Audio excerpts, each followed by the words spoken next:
Hello there, my name is Evira Wangoi from Kodaresa. Today I'm bringing to you databases for the first time. We're doing a series on SQL and this is going to be our second video on databases. Welcome and happy learning. Databases. What is a database? It is a collection of information that is organized for easy storage, management, updates, and retrieval. Why a DB? Why do you use a database in the first place? We use a database because it is easily accessed, it is easily protected, and most importantly, you can analyze data from a database easily. What is data? We throw around this word data. What is it in the first place? Data is raw information that consists of basic facts and figures. We look at forms of data. So as I mentioned it as a side there that you also need to know what knowledge is and what information is. Maybe when handling databases, because they have different forms of interest levels to the data. So data is the raw input you have. What are forms of data? Data can come in many forms. It can be your numerical data. Not just that, it can be your texture data, it can be images, it can be videos, it can be code, it can be a song. Yeah, MP3, that's data. It can be a song, it can be financial data, and any other thing. There are so many forms of data. We now introduce a new term here, PostgreSQL. I talked about it in my last video where I introduced you to Postgres and installed it. So what is it? It is a relational database management system. There are other examples of relational database management systems. We have MySQL, is it the same as MariaDB? Anyway, we have MySQL, we have Microsoft SQL Server, we have Oracle DB, and so on. Right now, the most popular is Postgres. It is a system for managing data record in relations. What do you mean when you say relations? We'll come back to that later. But that's what a relational database management system is. But basically, a relational database management system is a system for managing data stored in relations. So we mentioned this new word relation. What is it? It is essentially a mathematical term for table. Please watch the previous video when you have some time. It covers tables, databases, not the definitions, but you get to see what I mean when I'm talking about them. Files and directories on Unix-like operating systems form an example of hierarchical database.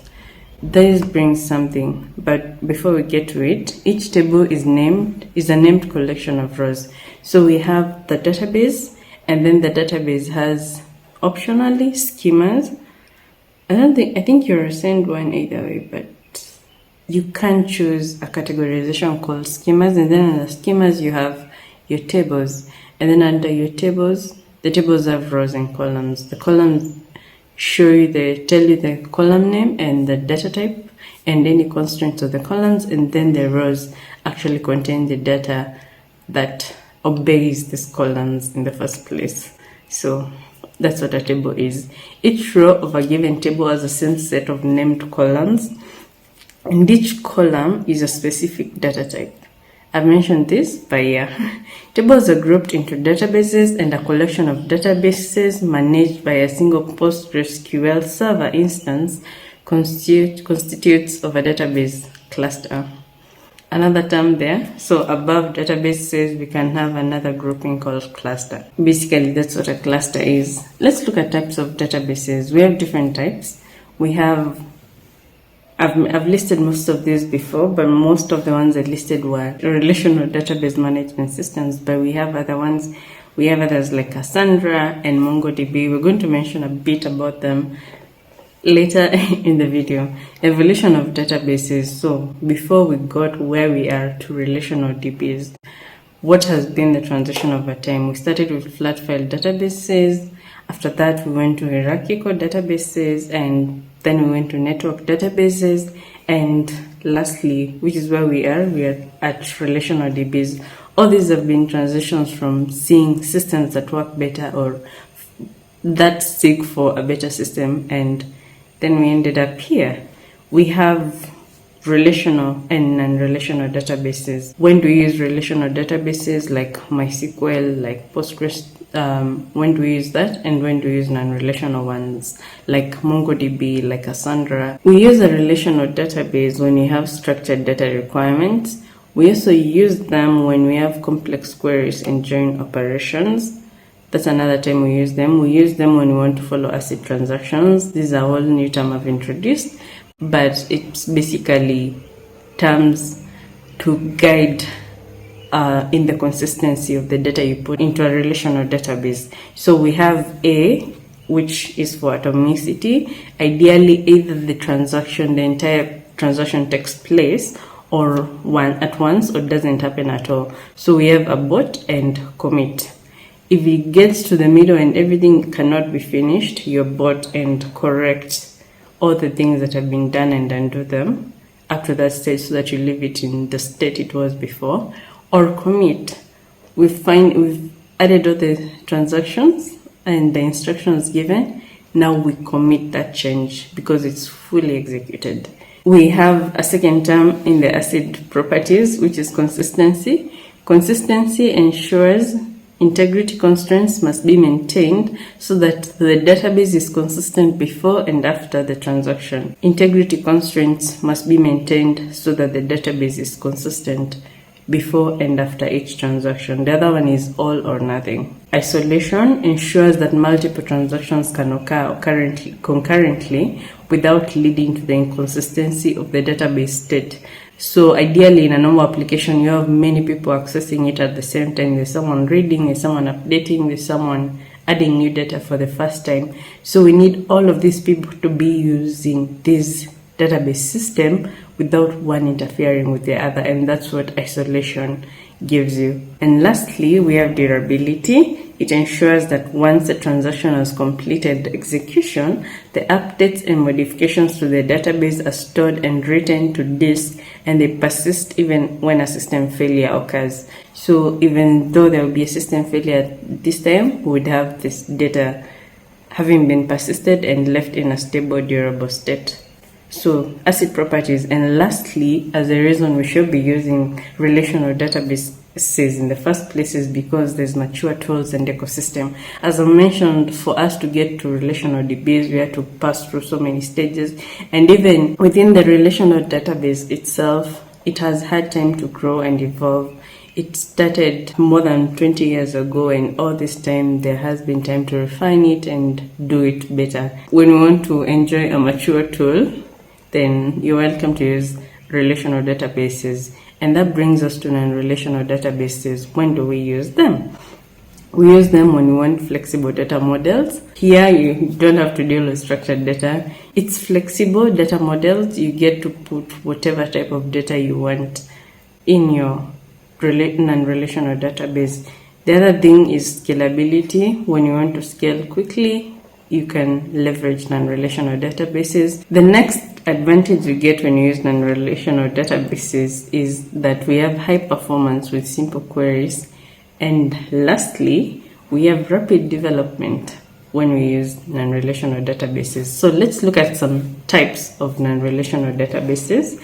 We have different types. We have key-value databases. So what do we mean when we say key-value databases? They use a simple key value method to store data. So a key is mapped to a value. It stores data as a collection of key value pairs in which a key serves as a unique identifier. Both keys and values can be anything ranging from simple to objects to complex compound objects. And lastly, they are highly partitionable and allow horizontal scaling at a level that other types of databases cannot achieve. What are some examples of non-relational databases that are key value stores? We have Redis, we have Memcached, we have Amazon DynamoDB. So let's look at another example. We have document databases. So what are these? NoSQL database that can be used to store and query data as JSON-like documents. That's what a document database is. Developers can use JSON documents in their code and set them directly in the document database. And lastly, the flexible, semi-structured, and hierarchical nature of documents and document databases allows them to evolve with application needs. With the application's needs. What are some examples of document databases? We have CouchDB, we have MongoDB, which is I think the most popular, and then we have Amazon Document DB. Let's look at another type of non-relational database. We have graph databases. As it mentioned, they do form a graph. It is a systematic collection of data that emphasizes the relationships between the different data entities. When we're looking at the student management system, for instance, how is this student related to this parent? How many parents does this one have? What's the relationship between this teacher and this other teacher? Is it through another student? Of course, we ideally use relational databases for school management systems, but I was trying to explain that ideally it represents the relationship between the different entities within your database. NoSQL database uses mathematical graph theory to show data connections, and they store data as a network of entities and relationships. What are some examples? We have Neo4j and we have Amazon Neptune. Of course, you can get to know more. We may do a video on this or not, but I thought to give a small, test of what these other non-relational databases are. We have wide column databases. It is a type of NoSQL database in which the names and format of the columns can vary across rows, even within the same table. Wide column databases are also known as column family databases. What are some examples of these? We have Apache Cassandra and we have SkylarDB. Let's move on. Search engine databases. What are search engine databases?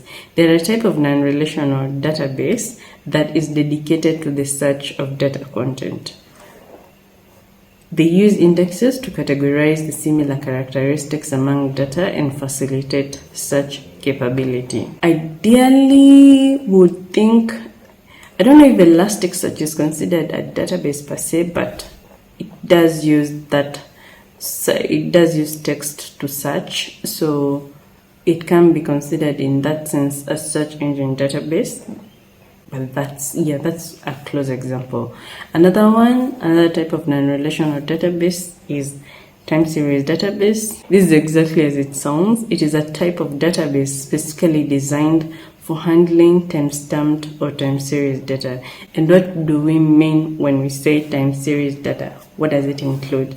It includes server metrics, application performance monitoring data, network data, sensor data, and more, and so on and so forth. Examples of these are InfluxDB, we have TimescaleDB, we have OpenTSDB, and we can also think of Prometheus, the storage used for Prometheus, the Prometheus storage, that is, I'm talking about Prometheus, the monitoring, the one for fetching metrics, the app for fetching metrics. So the DB it uses is also a time series DB, so that also can be an example in this case.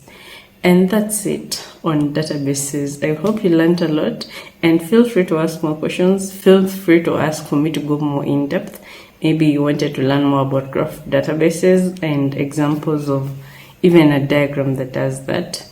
And as always, I am Waithera Wangui from Kodarasa. Thank you for watching. Please like and subscribe. It really helps my channel and helps with the motivation to keep producing this content in the first place. The hours. But thank you again for being here, and I do appreciate it a lot. Bye.